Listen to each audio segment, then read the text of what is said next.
Hello everyone, আসসালামু আলাইকুম। Welcome back to my channel রকমারিয়ার রান্না। আজকে আমি আপনাদের মাঝে নিয়ে এসেছি গরুর মাংসের আচারের রেসিপি। তো যারা এই আচারটি খেয়েছেন আগে তারা জানেন এটার স্বাদ কীরকম, আর যারা এখন পর্যন্ত এই রেসিপিটি ট্রাই করেননি তারা আমার এই ভিডিও ফলো করে খুব সহজেই গরুর মাংসের আচার বানিয়ে ফেলতে পারবেন। ভিন্ন স্বাদের এই আচারটি আশা করি আপনাদের সবাইয়ের ভালো লাগবে। তো চলুন ভিডিওটি শুরু করা যাক।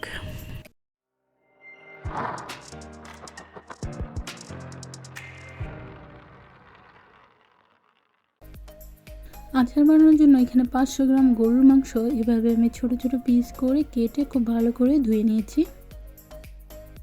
এখানে কিছু রসুনের কোয়া, বেশ কয়েকটি রসুনের কোয়া ছিলে নিয়েছি, দুটো শুকনো মরিচ ভেঙে নিয়েছি, আর নিয়েছি কিছু আস্ত গরম মশলা। এখানে 5 ফোড়ন গুঁড়ো করে নিয়েছি, সাথে 2-3টো শুকনো মরিচও অ্যাড করে নিয়েছি।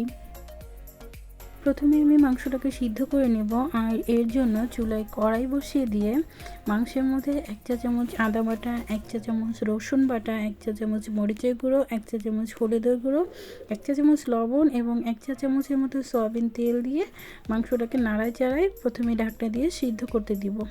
এক্ষেত্রে আমি কোনো পানি ব্যবহার করতেছি না, কারণ মাংস থেকে অলরেডি অনেকগুলো পানি বেরিয়ে আসছে। এই পানিতেই আশা করি মাংসটা সিদ্ধ হয়ে যাবে।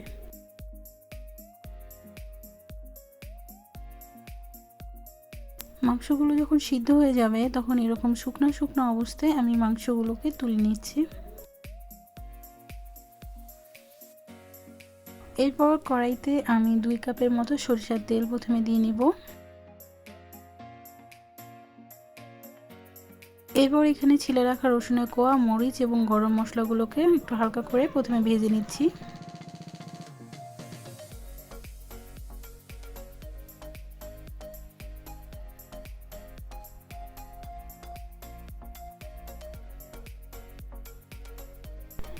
এরপর এখানে 1 চা চামচ আদা বাটা, 1 চা চামচ রসুন বাটা, 1 চা চামচ মরিচের গুঁড়া, 1 চা চামচ হলুদের গুঁড়া এবং 1 চা চামচ গরম মশলা গুঁড়ো দিয়ে নিচ্ছি।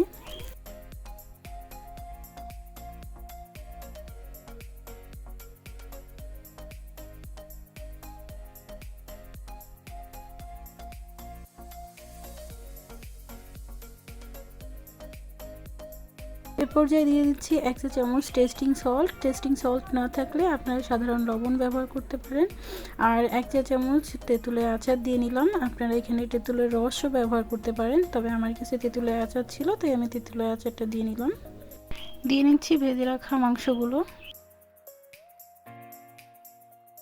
আর এখানে দিয়ে নিব ভেজে রাখা 5 ফোড়নের গুঁড়োগুলো। এখানে 2 চা চামচ 5 ফোড়নের গুঁড়ো দিতে হবে।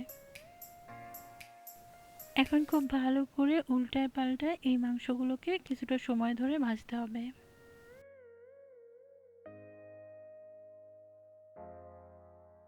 আচারগুলো এইভাবে ভাজতে ভাজতে যখন লাল কালার হয়ে আসবে ঠিক তখনই এখানে আমি একটু লেবুর রস চেপে দেব, এতে করে আচারের স্বাদটা আরও বেড়ে যাবে। আর স্বাদের মধ্যে ব্যালেন্স নিয়ে আসার জন্য আমি এখানে 2 চা চামচ চিনি দিয়ে নিচ্ছি।